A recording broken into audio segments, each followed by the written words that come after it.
श्री शिवाय नमस्तुभ्यम। हर हर महादेव। आप सबको पता है कि आज है 9 दिसंबर सोमवार की अष्टमी का बहुत ही प्यारा सा दिन।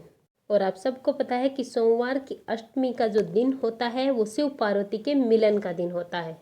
और जो पूज्य गुरु जी की कथा चल रही थी काशी बनारस में, उसमें पूज्य गुरु जी ने लंबी बत्ती और गोल बाती एक ही दीपक में लगाने वाला उपाय बताया था। इसी दीपक की बात आज की वीडियो में हम करने वाले हैं पूज्य गुरु जी पंडित प्रदीप जी मिश्रा की कथा से सुन करके समझ करके। परंतु उससे पहले अगर आप चैनल पर पहली बार आए तो चैनल को सब्सक्राइब करके कमेंट बॉक्स में हर हर महादेव जरूर लिखें। वीडियो को पूरी जरूर देखना, तभी आप इस उपाय को समझ पाएंगे। आपको जो ये उपाय आज की वीडियो में हम बताने वाले हैं, ये नहीं कि वो उपाय आप सिर्फ आज के दिन सोमवार की अष्टमी के दिन कर सकते हैं। इस उपाय को आप सोमवार की अष्टमी के दिन कर सकते हैं, आप इस उपाय को प्रदोष के दिन कर सकते हैं और मासिक शिवरात्रि के दिन आप इस उपाय को कर सकते हैं।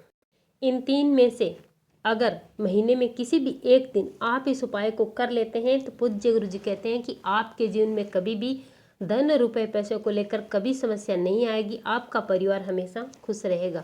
चलिए बात करते हैं इस उपाय के लिए आपको क्या क्या लेना है। इसके लिए आपको लेना है एक दीपक आपको लेना है मिट्टी का। अगर आपके पास नया दीपक नहीं है तो आप दिवाली पर जलाए गए पुराने दीपक भी ले सकते हैं, लेकिन ध्यान रखना उस दीपक में तेल नहीं डाला होना चाहिए। तेल वाला दीपक आपको नहीं लेना है। इस दीपक में आपको डालना क्या है, तो आपको इस दीपक में तेल बिल्कुल भी नहीं डालना है, सिर्फ और सिर्फ आपको घी डालना है, और वो भी आपको गाय माता का घी डालना है। इसी के साथ आपको इस दीपक में बाती लगानी है। कौन सी बाती लगानी है, तो सबसे पहले आपको इस दीपक में एक गोल बाती लगानी है और इसी से हटाकर आपको एक लंबी बाती लगानी है। यानी कि एक ही दीपक में आपको एक गोल बाती और दूसरी आपको लंबी बाती लगानी है। आपको अलग अलग दीपक लेने की जरूरत नहीं है, मात्र आपको एक ही दीपक में लंबी और गोल बाती लगा करके इस उपाय को करना है। अब बात आती है कि आप इस दीपक को कहाँ लगाएंगे, तो आपके लिए दो ऑप्शन है। अगर आपके घर में बेलपत्री का वृक्ष है या पौधा है तो आप अपने घर में बेलपत्री के वृक्ष के नीचे इस दीपक को लगा सकते हैं।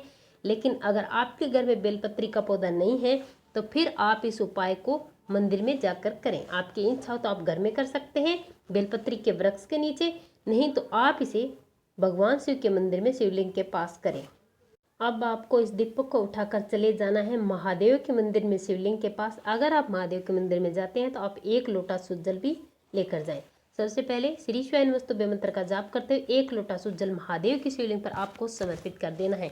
इसके बाद आपको दीपक जलाना है महादेव की शिवलिंग के पास। तो जलाएंगे कैसे, सबसे पहले आपको थोड़े से चावल के दाने रखने हैं, क्योंकि दीपक को सीधे ही जमीन पर नहीं रखा जाता, उसके नीचे हल्दी या चावल रखे जाते हैं। तो आप थोड़े से चावल के दाने रखें, उस पर आप इस दीपक को रखें। रखने के बाद आपको सबसे पहले गोल बाती प्रज्वलित करनी है। यहाँ पर आपको ध्यान रखना है लंबी बाती पहले प्रज्वलित नहीं करनी है, सबसे पहले आपको गोल बाती प्रज्वलित करनी है। गोल बाती प्रज्वलित करते समय आपको महादेव का ध्यान करना है और इसके बाद आपको माँ पार्वती के नाम से लंबी बाती जलानी है।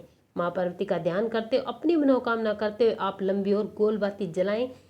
इस उपाय को करते समय आप सोमेश्वर महादेव का स्मरण करें, या फिर आपको कोई भी महादेव का नाम प्रिय लगता है उस नाम का स्मरण करते आप दोनों बाती जला दीजिए।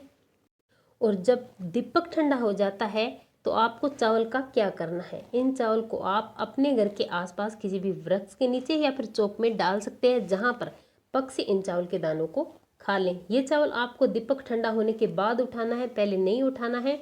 पूज्य गुरु जी कहते हैं कि जो भी व्यक्ति सोमवार अष्टमी के दिन, प्रदोष के दिन, मासिक शिवरात्रि के दिन अगर महीने में एक भी बार इस उपाय को कर लेता है तो उस व्यक्ति के घर में कभी भी रुपए पैसे को लेकर, धन को लेकर कोई समस्या नहीं आती। जीवन के सारे कर्ज उतर जाते हैं, उसका परिवार हमेशा खुश रहता है। बहुत ही छोटा सा आसान सा उपाय जो हमने आपको मात्र 4 मिनट से समझा दिया, इस उपाय को आप जरूर करें। वीडियो अच्छी लगे तो लाइक और शेयर करना ना भूलें। श्री शिवाय नमस्तुभ्यं।